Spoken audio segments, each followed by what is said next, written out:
So anyone that is going through an adjustment of status application, right, the rights are different depending on how the person came into the country.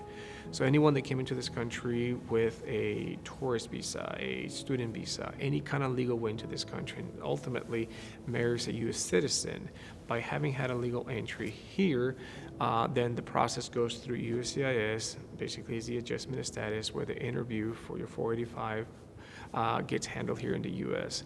Within approximately 6 months, you have a work permit, you have a travel permit, you'll be able to travel in and out of the country, but the process gets handled here in the U.S.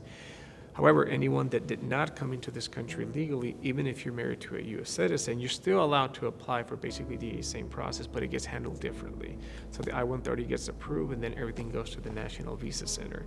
And you basically have to wait until you're ready for, there's a date for you to go to the closest U.S. embassy, whichever embassy of your choosing may be, depending on where you were born. Then you have to leave the country and go have their interview before the immigration officer at the U.S. embassy. And if it is approved, then you still have to wait. The person, the immigrant, has to stay outside until they receive all the proper documentation, and that could be approximately 6 months before they're able to come back into this country. So ultimately, the easiest and the most efficient way would be is if the person came here into this country legally. That way, the whole process could be handled here with USCIS and not have to leave the country.